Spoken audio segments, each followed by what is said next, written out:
নমস্কার বন্ধুরা, বড়দের প্রণাম আর ছোটদের অনেক ভালোবাসা দিয়ে আজকে ব্লগটা শুরু করছি। আজকে একটা অপূর্ব স্বাদের ডিমের ঝোল রান্না তোমাদের সাথে শেয়ার করব। ব্লগটা দেখতে থাকো। এই দেখো, হাঁসের ডিমগুলো সিদ্ধ করে নিয়েছি। এবার নুন, হলুদ, গুঁড়ো লঙ্কা মিশিয়ে নিচ্ছি।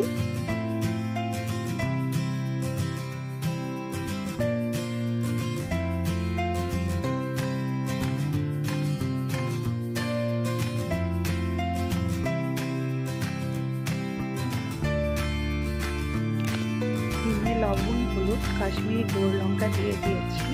এবার ডিমগুলো একটু করে কেটে নেব, তাহলে ভাজার সময় ডিমগুলো ভালো করে ভাজা হবে। কড়াইয়ে তেল দিয়ে দিয়েছি, লবণ হলুদ ভালো করে ডিমে মাখিয়ে নেব। তেলটা একটু গরম হলে ডিমগুলো কড়াইয়ে দিয়ে দেব ভালো করে ভাজার জন্য।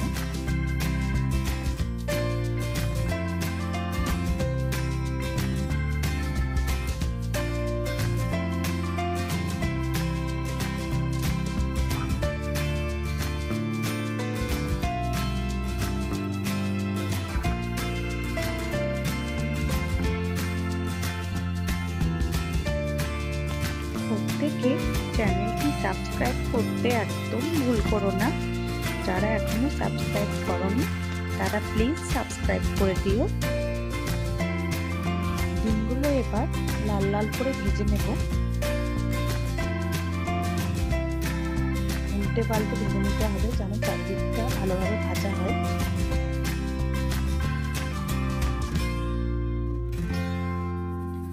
দেখো, ভালোভাবে ডিমগুলো ভাজা হয়ে গেছে। এবার আস্তে আস্তে ডিমগুলো তুলে নেব, তুলে প্লেটে রাখবো।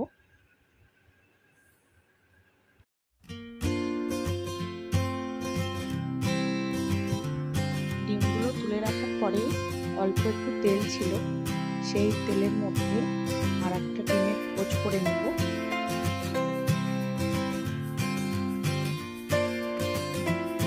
যারা যারা ভিডিও দেখছো তারা প্লিজ লাইক আর কমেন্ট করতে ভুল করো না। প্লিজ লাইক কমেন্ট করো। আর তোমরা কীভাবে ডিমের রেসিপি বানাও সেটাও তোমরা কমেন্টে জানাতে পারো। আর আমার রেসিপিটা কেমন লাগলো সেটাও তোমরা প্লিজ কমেন্টে জানাও। আর বেল আইকনটা দাবাতে কেউ যেন ভুল করো না। পেঁয়াজ, টমেটো আর লঙ্কা কেটে রেখেছিলাম। তেলের মধ্যে অল্প জিরে দিয়ে দিলাম। জিরেটা একটু লাল লাল করে ভাজা হবে। তার সাথে শুকনো লঙ্কা দিলাম। দুটোই ভালোভাবে একটু লাল লাল হলে তারপর মধ্যে পেঁয়াজ, টমেটো যেটা কেটে রেখেছিলাম ওটা দেবো, আর একটা তেজপাতা দেবো।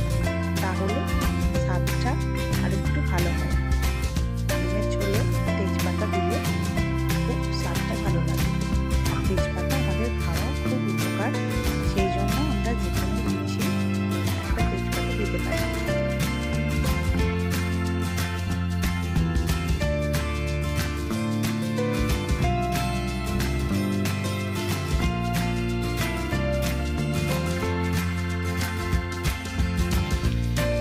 গরম তেলে পেঁয়াজ, লঙ্কা, জিরে এগুলো একসাথে ভেজে নেব। তার সাথে টমেটো দিয়ে দিলাম। সব কিছু একসাথে লাল লাল করে ভেজে নেব।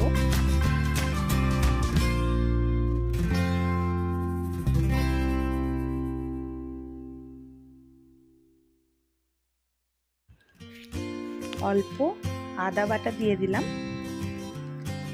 আদা বাটাটাও এর সাথে ভেজে নেব। আর অল্প একটু লবণ দিয়ে দেব যেন আদা বাটাটা ছিটকে না যায়, সেই জন্য।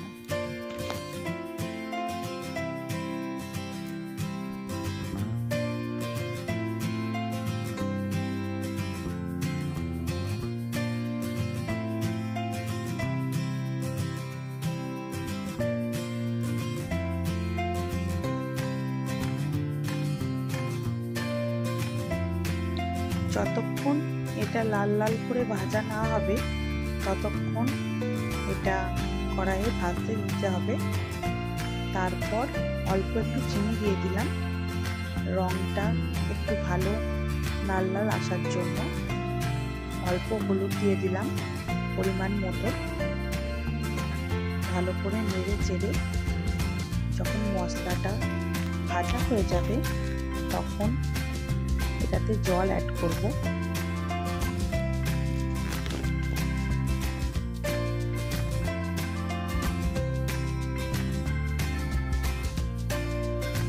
এবার সানরাইসের একটু জিরে গুঁড়ো অ্যাড করলাম।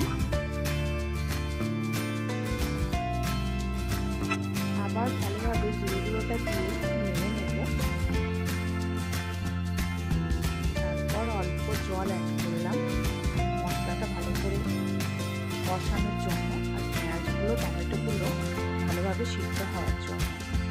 এবার ভালো করে নেড়ে মশলাটা মিক্সড করে দিয়ে ঢাকা দিয়ে দেবো 2 মিনিটের জন্য। এটা যখন তেলটা ছেড়ে বেরিয়ে যাবে তখন আবার ঢাকনাটা খুলে দেব। ডিমগুলো সাইডে ভেজে প্লেটে রেখে দিয়েছিলাম। এবার ঢাকনা খুলে দিলাম, অল্প তেল বেরিয়ে গেছে। এবার ভালো করে নেড়ে নেব। নেড়ে নেওয়ার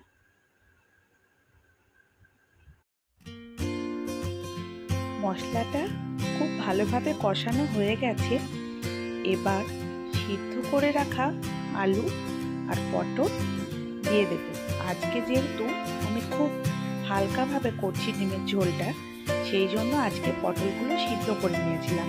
আজকে তেলে আলাদাভাবে ভাজিনি, তেলে ভেজে আর এক রকমভাবে করি, ওটা তোমাদের অন্যদিন শেয়ার করি। আলু পটলগুলো সব কড়াইয়ে দিয়ে দিয়েছি। এবার হালকা হাতে, যেহেতু সিদ্ধ করা আছে ভেঙে যাবে, সেই জন্য হালকা হাতে মশলার সাথে মিক্সড করে নেব।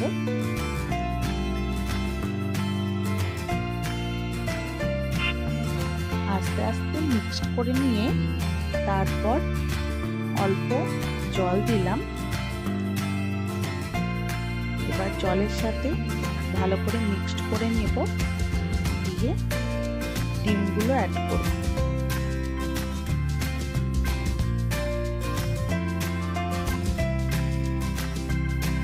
এরপর অল্প কাশ্মীরি গুঁড়ো লঙ্কা অ্যাড করার পরে একটু ভালো করে নেড়ে নিয়ে ডিমগুলো অ্যাড করে দেব।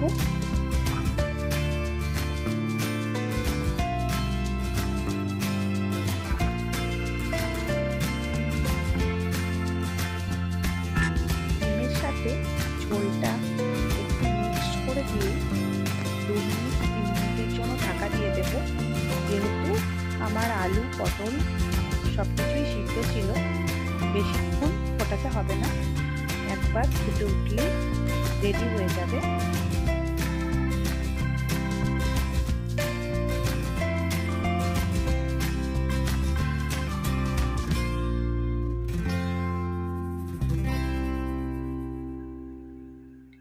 এবার হালকা ফুটতে শুরু করেছে।